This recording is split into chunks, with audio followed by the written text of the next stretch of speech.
பர்திமேயு சுவிசேஷ ஊழியங்கள் வழங்கும் நற்செய்தி நேரம். தேவ செய்தி பாஸ்டர் ஆர். அகஸ்டின். இந்த நாளில் உங்களோடு நான் தொடர்ச்சியாய் பேசி வருகிறேன். எப்போவுமே ஒரு சப்ஜெக்ட் எடுத்தால் 6 மெசேஜ் வைக்கிறது வழக்கம். அநேகர் கூட கேட்பாங்க, எப்படி அந்த 6 மெசேஜ் இதில் கர்த்தர் கொடுக்கிறார், நான் பேசுகிறேன், என்கிட்ட என்ன இருக்குது? ஒன்றும் கிடையாது. அவர் சொல்ல ஆகுது, கட்டளையிட நிற்குது. இன்றைக்கு உங்களோடு ஒரு காரியத்தை குறித்து பேசி வருகிறேன். வைராக்கியம் மனிதனுக்குள்ள ஒரு குணத்திலேயே மிக மோசமான குணம் எதுன்னா வைராக்கியம். ஆனால் அந்த குணத்தை நாம் நல்லதுக்கும் பயன்படுத்தலாம், தீயதுக்கும் பயன்படுத்தலாம். உதாரணம், அன்றைக்கி தீப்பெட்டி இருக்குது, நீங்கள் அதை எப்படி வேணாலும் பயன்படுத்தலாம். ஒரு வீட்டை கொளுத்துறதுக்கும் பயன்படுத்தலாம், ஒரு கூரை எரிக்கிறதுக்கும் பயன்படுத்தலாம், அதே சமயத்தில் விளக்க கொளுத்துறதுக்கும் என்ன செய்யலாம்? பயன்படுத்தலாம்.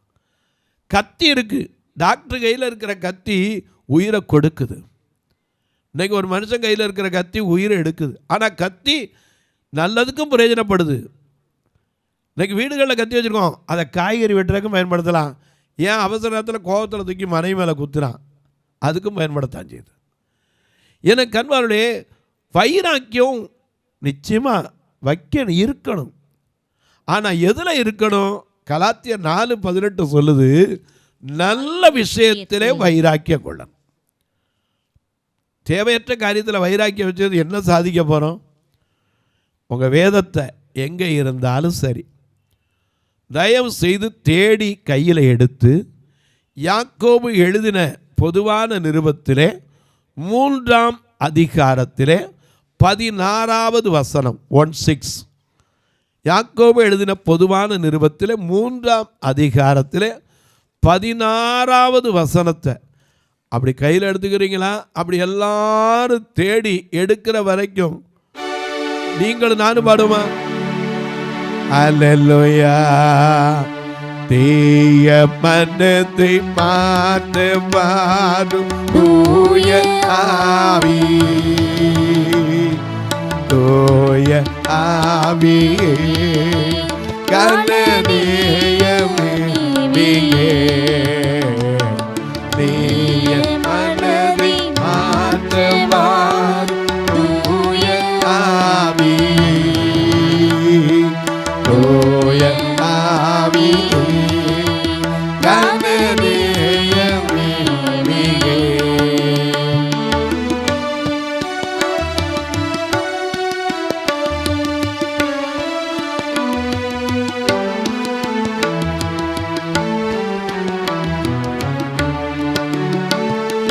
பரத்தை நோக்க மனமற்றேலை பதடித்தானையா, பரத்தை நோக்க மனமற்றேலை பதடித்தானையா, பதடித்தானையா, ஒரு பாவினையா. சொல்லுங்க, பதடித்தானையா, ஒரு பாவினையா.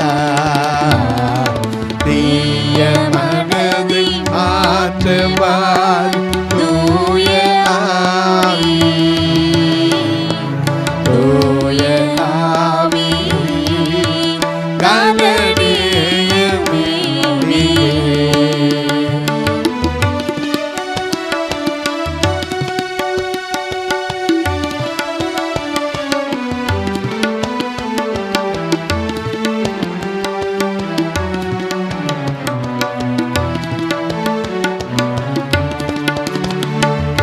தீமை செய்ய நாடுதெந்தன் இருக்கு நெஞ்சமே,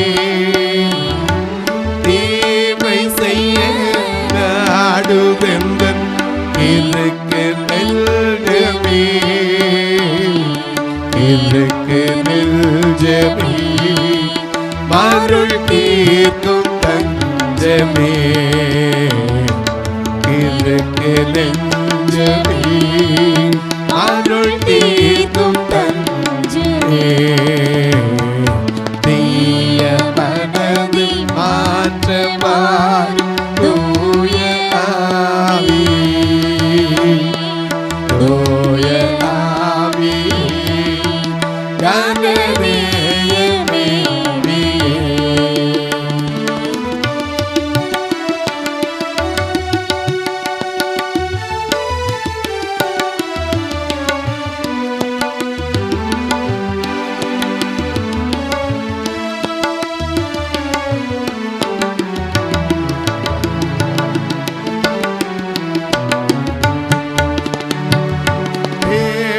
வசன பாலின் மீது தேட்டம் கொண்டவே,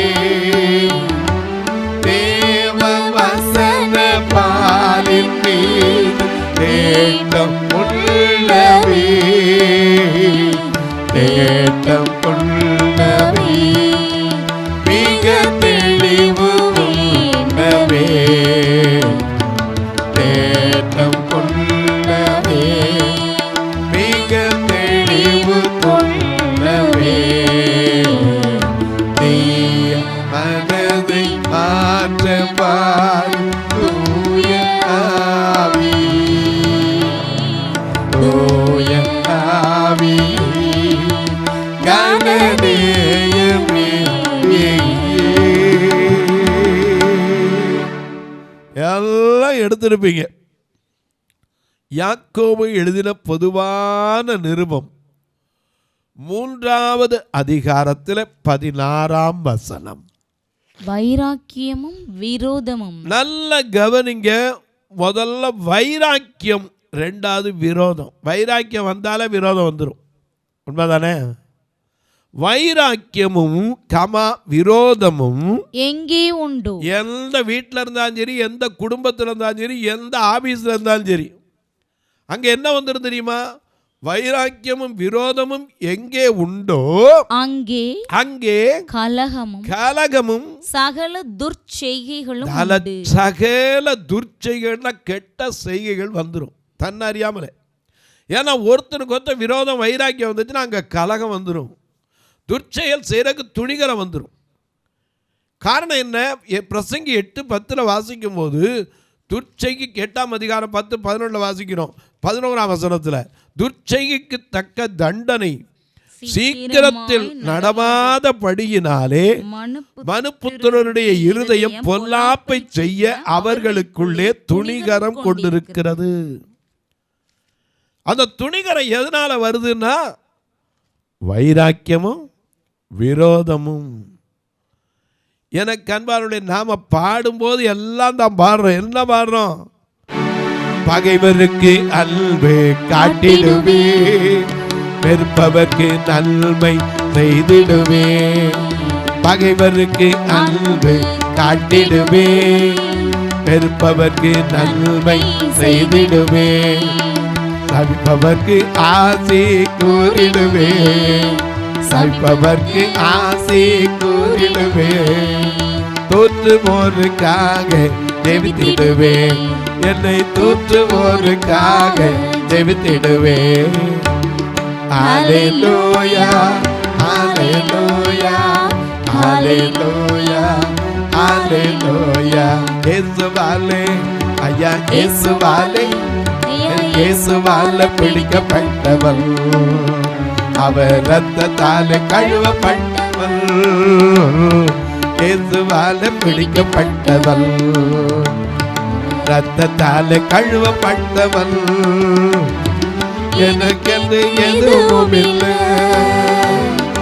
இந்த பூமி சொந்தமில்லை, எனக்கென்று எதுவும் இல்லை, இந்த பூமி சொந்தம் இல்லை, எல்லாமே இயேசு, எல்லாம் இயேசு, எல்லாம் இயேசு, இயேசு இயேசு, எல்லாம் இயேசு, இயேசு இயேசு.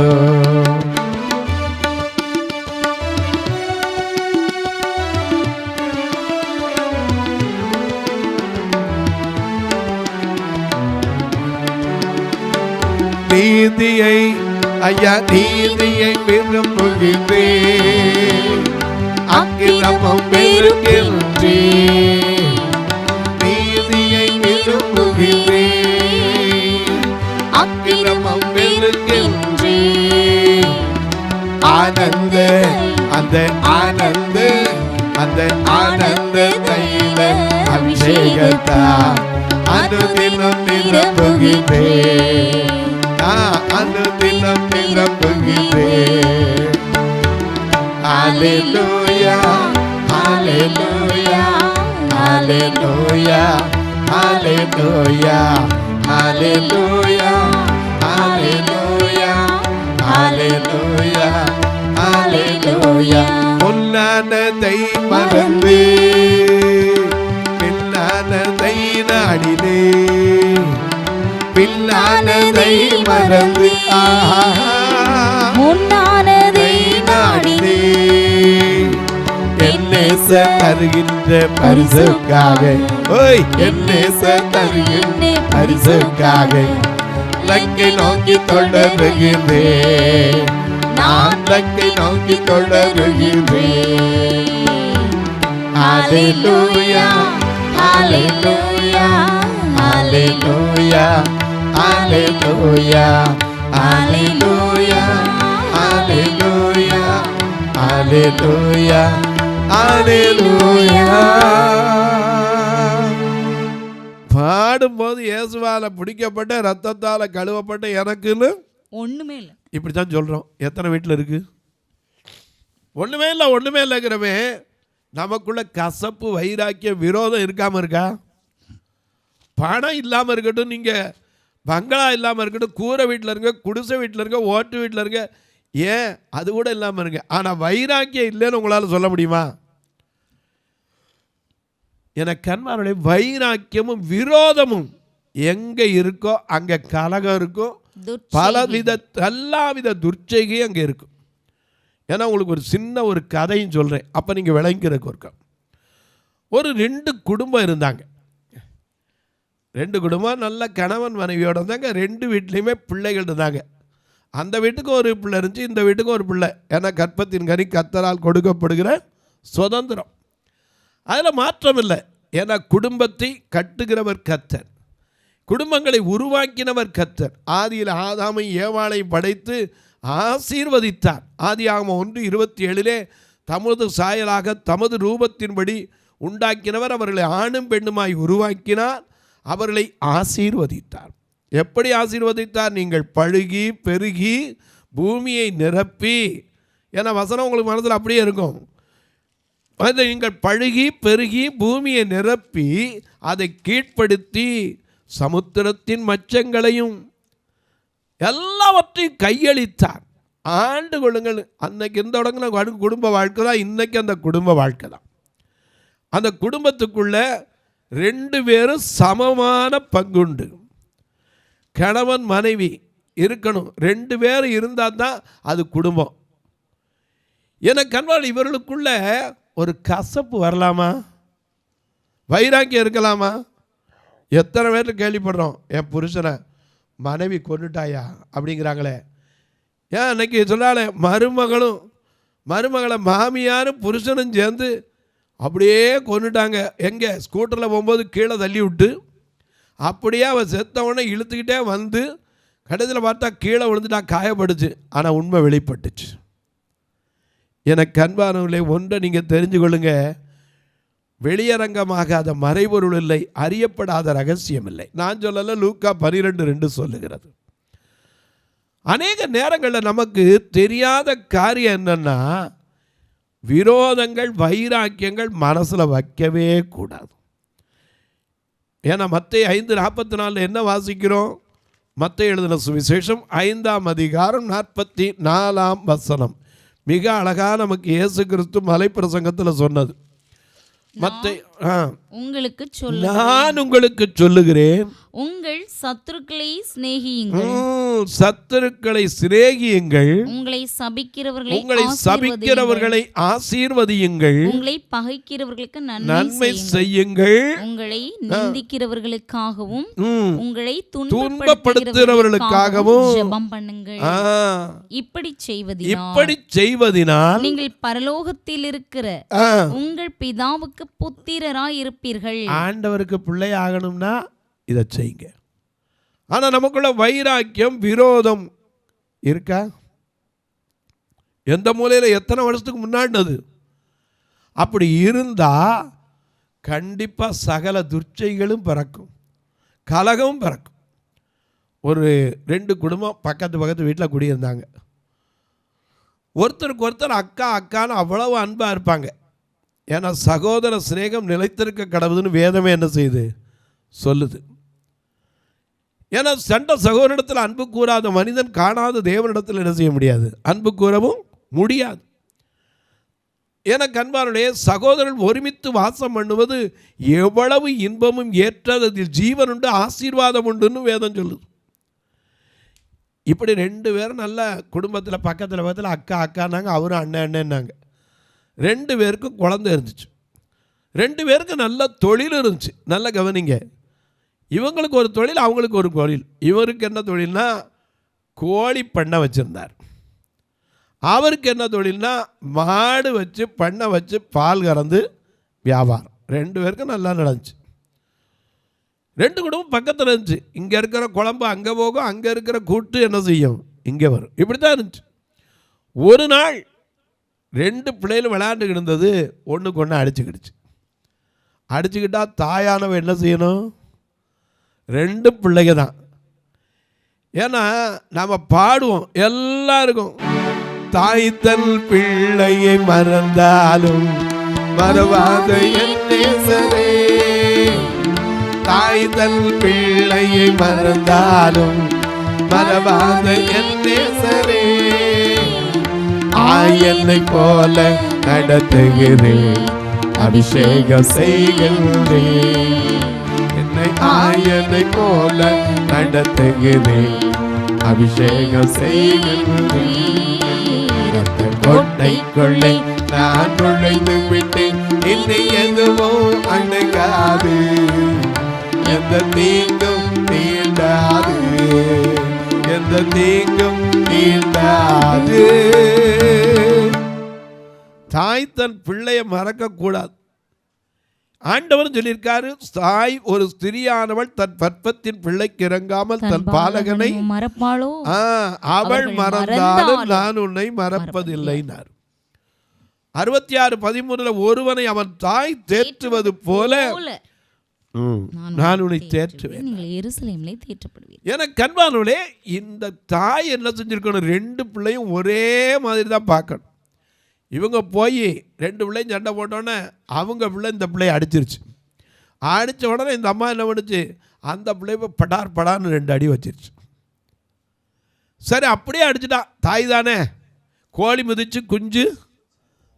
நம்ம நாட்டில் ஒரு பழமொழி உண்டுல்ல, கோழி மிதிச்சு குஞ்சு சாகாது, ஆனால் சில நேரம் குஞ்சு தான் கோழியை மிதிக்குது நாட்டில். எப்படின்னு கேட்குறீங்க? பெத்த பிள்ளை தான் அம்மாவை என்ன செய்யுது? எட்டி உதச்சிருவேங்குது. அன்றைக்கி ஒரு வீட்டில் சொல்லிக்கிட்டு இருந்தார், அம்மா டேய் ஒரு நாள் வந்து பார்த்துட்டு போடா, வெளிநாட்டில் வந்து வந்திருக்கேன், சும்மா பேசிக்கிட்டே இருந்த வந்து மிதிச்சிடுவோம் பார்த்துக்க. அப்பா என்ன மரியாதை, தாய்க்கு கொடுக்குற மரியாதை. இப்படி அவங்க ஒரு வார்த்தை மிதிச்சிருப்பாங்கன்னா நேரம் நம்ம என்ன செய்ய முடியாது? உயிரோடு இருந்திருக்க முடியாது. ஏன்னா கண்வாளில் இந்த தாய் படார்னு தன் பிள்ளைக்கு மேலே தூக்கிட்டு அந்த பிள்ளையை அடிச்சு விட்டாங்க. சரி, இவங்க தான் அப்படி செஞ்சுட்டாங்கல்ல, அவங்க என்ன பண்ணியிருக்கலாம்? சரி அம்மா தானே, நான் மட்டும்தானே, அம்மாவும் அம்மா தான், சரி அவன் அடிச்சிட்டாங்களே நான் அடிச்சு சொல்லிக்கிறோம், 2 பேருக்குள்ளே என்ன செஞ்சுருக்கலாம்? சமாதானம் போயிருக்கலாம். இன்னும் விடவே இல்லை. அங்கே தான் ஆரம்பிச்சிச்சு விரோதம், கசப்பு, வைராக்கியம் 2 பேருக்குள்ளே வந்துச்சு. வந்ததுனால என்ன ஆச்சு? இது அப்படியே வேறு இருதயத்துக்குள்ளே இருந்துச்சு. இருந்ததுனால எப்படா சமயம் வரும் காத்திருந்தாங்க துர்ச்சைக்கு செய்கிறக்கு. கோழி வந்து என்ன பண்ணிடுச்சு? வைக்கப்படப்பில் முட்டையிடுச்சு. பார்த்தா இவங்களுக்கு கோபம். ஓன் கோழி என் மாட்டுக்கு வச்சுருக்க வைக்கப்படும் வந்து முட்டையிடுமா? முட்டையிட விட்டுருவோமா? புடுறா கோழியை பிடிச்சி அறுத்தாச்சு. உடனே அவங்களாவது சரி ஒரு தடவை தப்பு மன்னிச்சிருக்கலாம்ல, விடலை. அவங்க என்ன பண்ணாங்க தெரியுமா? என் கோழி உன் வைக்கப்படவில் உட்காந்ததப்பா, வைக்கப்படப்பே இருந்தால் தானே, அதை தீய கொளுத்தியாச்சு. உடனே அவர் பார்த்தார், என் வைக்கலுக்கு தீ வைக்கிறியா, உன் வயலுக்கு தீ வைக்கிறேன். விளைஞ்ச வயலுக்கு தீ வச்சான். இவங்க பார்த்தாங்க, என் வயலுக்கா தீ வைக்கிற, உன் வீட்டு கூரைக்கே தீ வைக்கிறேன். கடைசியில் 2 பேரும் மாற்றி மாற்றி மாற்றி மாற்றி செஞ்சு வக்கீல்கிட்ட போனாங்க. வக்கீல் 2 பேர்ட்டையும் மாறு தட்டிட்டு பங்களா கட்டிக்கிட்டு இருந்தார். விட்ட மாட்டேன், அவனை வரட்டும் பார்த்துக்கிறேன், ஏன்ட்டு வரட்டும், 2 நாடு பார்க்க விடுவேனா, நீங்கள் கவலைப்படாமல் போங்க, அடுத்த வாய்தா மட்டும் வரட்டும், வச்சுக்கிறேன்னார். என்னத்தை வச்சுக்கிறது? கொடுத்த பணத்தை வச்சுக்கிறேன்னாரா, இல்லை கேஸை வச்சுக்கிறேன்னாரா? எனக்கு கண்வானவர்களே, அநேக நேரங்களில் நமக்குள்ளே இருக்கிற அறியாமல் அதுதாங்க. எனக்கு கண்வானே, நாம் அன்பு கூற வேண்டியவங்க. இந்த உலகத்தில் நாம் பாடுறோம், என்ன பாடுறோம்? எல்லாரும் பாடுறோம், அன்பு கூறுவே இன்னும் அதிகமா, அன்பு கூறுவே இன்னும் அதிகமா, ஆராதிப்பே இன்னும் ஆர்வமா, உம்மை முழு உள்ளத்தோடு ஆராதிப்பே, முழு பலத்தோடு அன்பு கூறுவே, ஆராதனை ஆராதனை, ஆஹா ஆராதனை ஆராதனை, ஆராதனை ஆராதனை, ஆஹா ஆராதனை ஆராதனை. அன்பு கூறுவேன் அன்பு கூறுவேன் சொல்ல, எங்கெங்க அன்பு கூறுறோம்? நல்ல கவனிங்க. 2 பேரும் கோர்ட்டுக்கு போய் இருக்கிறதெல்லாம் விற்று கொடுத்தாங்க.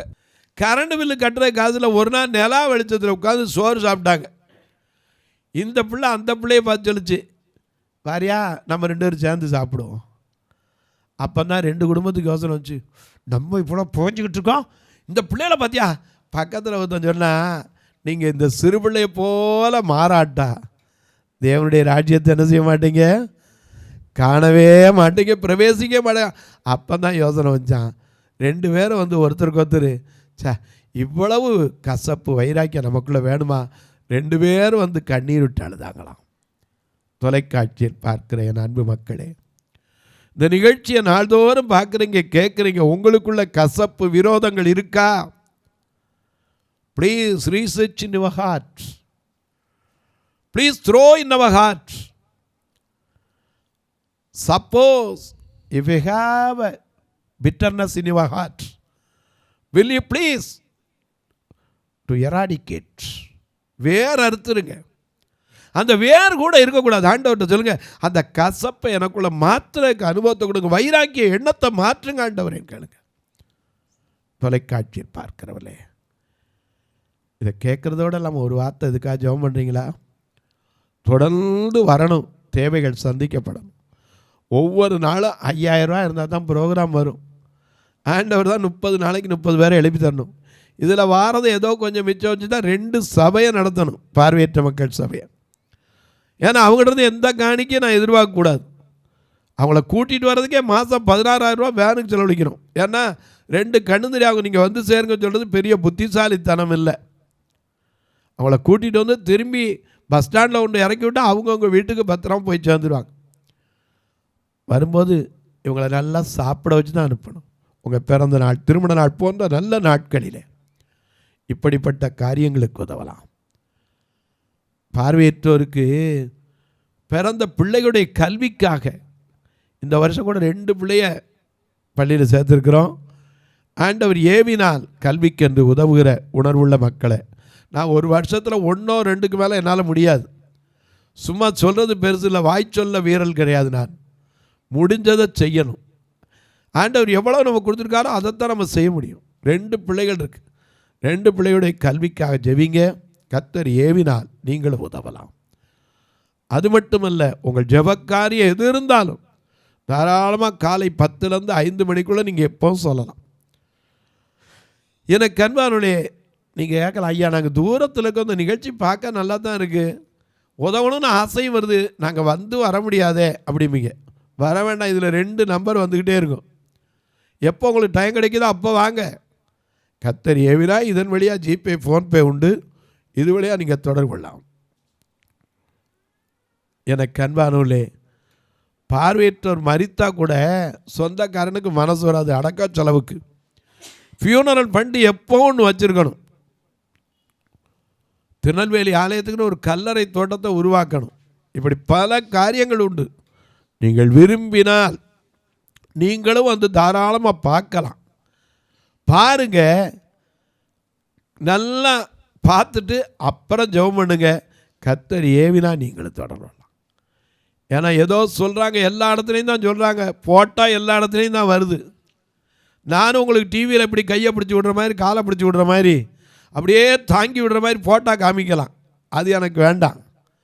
கர்த்தருடைய வார்த்தைக்கு இல்லாத மதிப்பு வேறு எதுக்கும் இல்லை. அதனால் அந்த வார்த்தையை நம்பி நான் நிற்கிறவன். நீங்கள் வந்து பாருங்கள், கர்த்தர் ஏவினாத்தாங்க. இப்போ உங்களுக்காக ஜெபிக்கட்டுமா? நல்ல பிதாவே, நன்றியோடு துதிக்கிறோம் சுவாமி. வைராக்கியம், கசப்பு, விரோதம், இந்த எண்ணங்களெல்லாம் மக்களுக்குள்ள மாறட்டும் சுவாமி. நல்ல விஷயத்தில் வைராக்கியம் கொள்ளட்டும். கெட்ட விஷயத்தில் ஒரு நாள் வைராக்கியம் இல்லாமல் அன்பிலே சமாதான கட்டிலே கட்டப்படட்டும் சுவாமி. இந்த ஊழியத்தை தாங்குகிற, ஜெபிக்கிற, கொடுக்கிற எல்லா மக்களையும் நினைக்கிறேன். அவருடைய குடும்பங்களை நினைக்கிறேன். தூரத்தில் இருக்கிற, சமீபத்தில் இருக்கிற பிள்ளைகளை நினைக்கிறேன். இந்த வருஷத்தில் புதிதாக கல்விக்கு அடியெடுத்து வைக்கிற பிள்ளைகளுக்காய் ஜெபிக்கிறேன். இந்த நாளில் பிறந்த நாள், திருமண நாளை நினைவு கூறுகிற மக்களுக்காய் ஜெபிக்கிறேன். ஒவ்வொருவருடைய கண்ணீர் கவலைகள் மாறட்டும். திருமணமாகாத பிள்ளைகளுக்காய் ஜெபிக்கிறேன். குடும்பத்தில் வாழ்கிற பிள்ளைகளுக்கு, குழந்தை இல்லாத அன்பு சகோதரிகளுக்காய் ஜெபிக்கிறேன். ஏதோ திருமணம் ஆகியும் நிம்மதியில்லாமல் வாழ்கிற ஒவ்வொரு அன்பு சகோதர சகோதரிகளுக்காக ஜெபிக்கிறேன். ஏதோ ஒரு திருமணம்னு ஒன்று நடந்துச்சு, ஆனால் எங்களுக்குள்ள என்ன அன்பு இருக்குது, எங்களுக்குள்ள என்ன ஒரு நிம்மதி இருக்குன்னு சொல்லி கண்ணீர் வடிக்கிற ஒவ்வொருவருக்காக ஜெபிக்கிறேன். கர்த்தர் மேல் வாரத்தை வைத்துவிட, அவரே உன் காரியங்களை வாய்க்கச் செய்வார் என்று சொன்னபடி ஒவ்வொருவருடைய காரியங்களை வாய்க்கச் செய். வானத்திற்கும் பூமிக்கும் சகல அதிகாரம் கொண்ட ராஜாதி ராஜனாம் இயேசு ராஜனின் நாமத்திலே ஜெபிக்கிறேன் நல்ல பிதாவே. ஆமென், ஆமென். சபை ஆராதனை ஞாயிறு காலை 10 மணி முதல் 12 மணி வரை. இடம் பர்திமேயு சுவிசேஷ ஆலயம், அன்னை சத்யா நகர், இளமனூர் அஞ்சல், சக்கிமங்கலம் வழி, மதுரை மாவட்டம். பின்கோட் 625201 மற்றும் பர்திமேயு சுவிசேஷ ஜெப வீடு, flat number 107, Eden garden, Muthur, Tirunelveli. Pincode 627011. சிறப்பு உபவாச கூட்டம் ஒவ்வொரு மாதமும் 2வது சனிக்கிழமை காலை 10 மணி முதல் 1 மணி வரை நாகர்கோவில் YMCA ஹாலில் வைத்து நடைபெறுகிறது. மற்றும் ஒவ்வொரு மாதமும் 4வது சனிக்கிழமை காலை 10 மணி முதல் 1 மணி வரை திருநெல்வேலி புதிய பேருந்து நிலையம் அருகில் உள்ள கிரேஸ் ஹாலில் வைத்து நடைபெறுகிறது.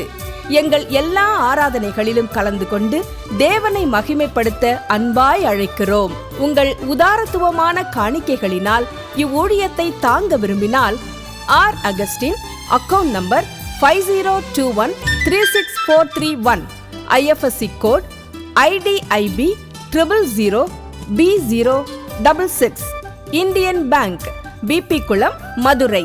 ஜிபே நம்பர் 9842181917, BGM மினிஸ்ட்ரீஸ் மற்றும் 9442559772, பிளைண்ட் மினிஸ்ட்ரீஸ் அகஸ்டின்.